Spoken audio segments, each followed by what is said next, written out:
नमस्कार दोस्तों।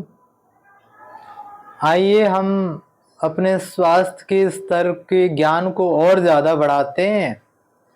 तो हम ये आपसे कहते हैं कि आप प्रकृति के ज़्यादा से ज़्यादा नज़दीक रहेंगे तो आपके स्वास्थ्य का स्तर बहुत ज़्यादा ऊंचा हो जाएगा। तो देखिए, आज बड़े बड़े डॉक्टर, बड़े बड़े वैज्ञानिक भी हमें चेतावनी दे रहे हैं और ये रिपोर्टें आ रही हैं कि आजकल जो जीवन शैली चल रही है तो इस अनुसार चलते रहे तो 2026-27 आते आते भारत के जो 40 वर्ष से आयु के जो लोग बाग हैं वो 90 से 95% गंभीर बीमारियों की चपेट में आ जाएंगे। और हमारी युवा पीढ़ी भी जो गलत खान पान ले रही है वो भी इसी राह पर चल रही है। तो ये सारा चल कैसे रहा है? ये हमारी गलत जीवन शैली और नेचर से दूर रहने की वजह से ये सब हो रहा है। देखिए, हमारे प्राचीन समय के लोगों को देखें, आज से 50 साल 100 साल पहले लोगों को ये गंभीर बीमारियां नहीं थीं जो आज लोगों को बीमारियां हैं। तो हम ये कहते हैं कि वो नेचर के ज़्यादा नज़दीक थे। देखें अपने गांव देहातों के लोगों को,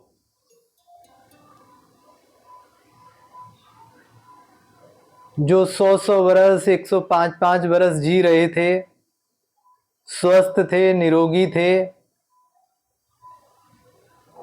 तो वो नेचर के नज़दीक ज़्यादा थे, इसलिए वे ज़्यादा स्वस्थ थे। आजकल हो क्या रहा है? हम देखो 3-3 4-4 मंजिल के मकानों में रहते हैं और हमारे घरों में 3-3 4-4 फ़ोन होते हैं जिनका रेडिएशन का प्रभाव हमारे शरीर और हमारे मन पर पड़ता है। और हमारे टीवी, फ्रिज, इलेक्ट्रॉनिक्स आइटम ये भी रेडिएशन पैदा करते हैं।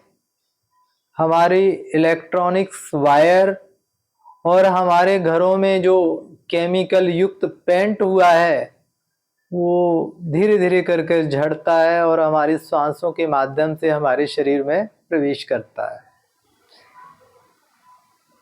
और साथ साथ लोगों के मनों के भाव देखिए, आजकल लोगों के मन के अंदर कैसी स्थिति है। सभी लोग बहुत चिंता में रहते हैं, बहुत ज़्यादा तनाव में रहते हैं, बहुत ज़्यादा गुस्सा करते हैं, ईर्ष्या, घृणा, द्वेष, कंपटीशन का भाव, हीनता का भाव, ये सब मन भी तो तरंगे पैदा करता है, मन भी तो अपने वाइब्रेशन फैलाता है। तो ये सब मिला जुलाकर प्रकृति के नियमों के अनुकूल है नहीं, जो हमारे स्वास्थ्य को प्रभावित करता है और हमें गंभीर गंभीर बीमारियां ला रहा है। तो देखिए, एक बहुत बड़े डॉक्टर हुए हैं, उन्होंने इस बात का अध्ययन किया कि 3-4 मंजिलों के जो ऊपर मकानों में रहते हैं उनका रेडिएशन लेवल चेक करें। तो उन्होंने मशीनों के माध्यम से उनका रेडिएशन लेवल जब चेक किया तो बहुत ज़्यादा हाई बताया। फिर उन्हीं लोगों को वो ले गए ज़मीन पर मट्टी के संपर्क में लेके आए और जब उनका रेडिएशन लेवल चेक किया तो उनका रेडिएशन लेवल 0 पाया गया। तो देखिए, आजकल जगह की कमी की वजह से हमारे लिए ये पॉसिबल तो है नहीं कि हम इस प्रकार के मकान बना पाएँ और रह पाएँ। तो आइए हम जानते हैं अब हमें करना क्या होगा।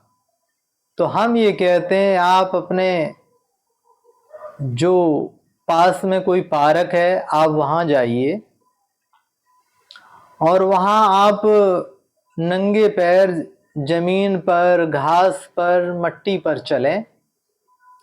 यदि आप 30-40 मिनट ऐसा कर लेते हैं तो आपको सारे लाभ वही होंगे और रेडिएशन के प्रभाव से आप दूर हो जाएंगे, और ये लाभ आपको पूरे दिन के लिए मिलेगा। तो होगा क्या, देखिए, धरती के अंदर गुरुत्वाकर्षण शक्ति है, आपकी वो सारी बीमारियों को सोख लेती है, खींच लेती है। आप अपने आसन बिछाएं, वहाँ पर अपना योग अभ्यास करें, अपने प्राणायाम करें और अपने सूती वस्त्रों को धारण कर कर जाएं, जिससे हवा आपके शरीर को लगे, सूर्य की रोशनी आपके शरीर पर लगे, तो ये प्रकृति के आप समीप हैं और वहाँ शुद्ध प्राण वायु ऑक्सीजन आपको भरपूर मिलती है। तो हम ये आपसे कहना चाहते हैं, आप 1-1, 2-2 घंटा अपने पार्कों में बिताएं और इसे अपनी जीवन शैली का अंग बना लें, न कि 10-15 दिन या महीना 2 महीना करें। ये आपका नियम होना चाहिए। देखिए, थोड़ा गौर करें, संसार के अधिकांश प्राणी जो जमीन पर बैठते हैं, उठते हैं, चलते हैं, फिरते हैं, वे मानव से ज़्यादा स्वस्थ हैं, क्योंकि वो धरती की उसी हीलिंग पावर का इस्तेमाल करते हैं। तो जी हाँ मित्रों, मुझे एक प्रसंग याद आता है रामायण काल का, कि भगवान राम और लक्ष्मण 14 वर्षों तक जमीन पर बैठे, लेटे, सोए और उनका शरीर बहुत ज़्यादा शक्तिशाली हो गया।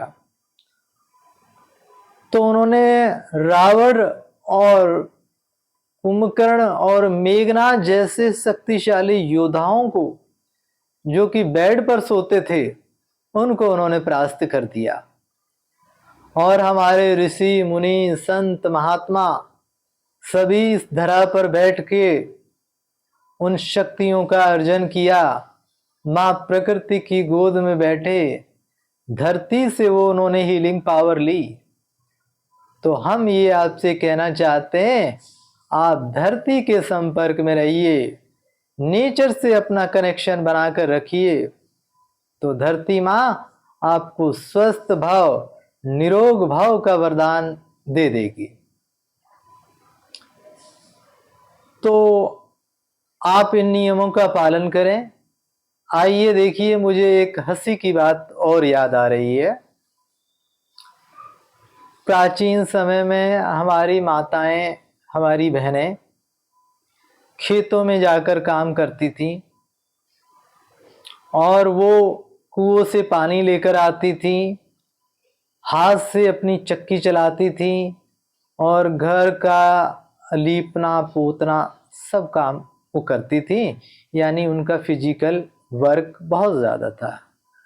आजकल हो क्या रहा है,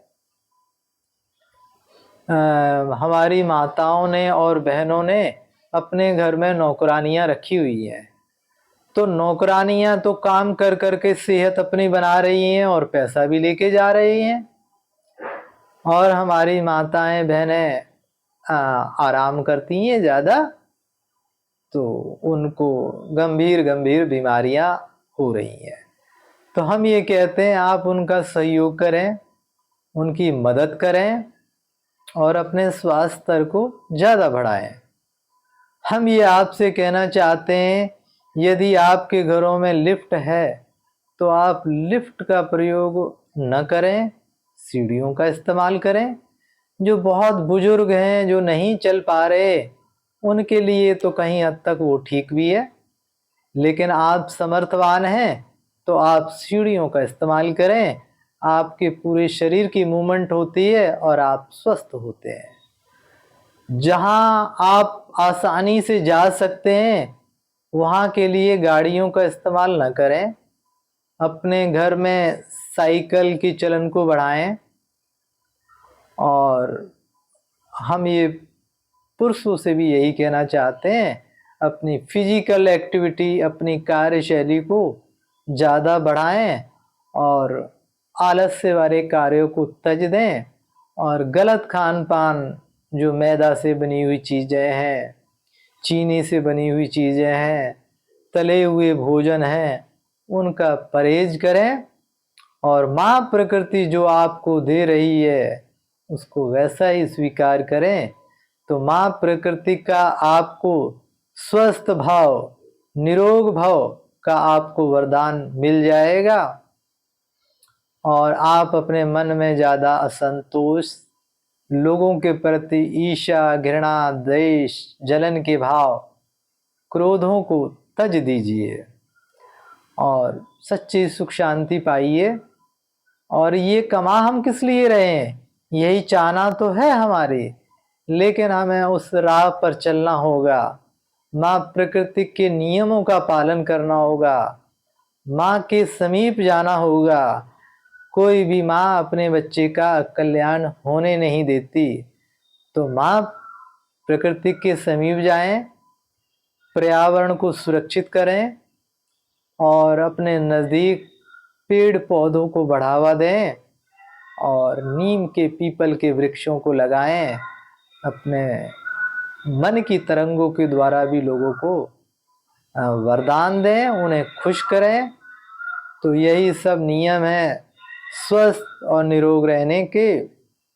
यदि हम चाहते हैं हम स्वस्थ रहें तो इन नियमों को और इन कायदों का तो हमें पालन करना ही होगा। जी हाँ दोस्तों, चलें हम प्रकृति की ओर। ठीक है, आज के लिए इतना ही, फिर और हमारे इसी प्रकार के विषय आते रहेंगे।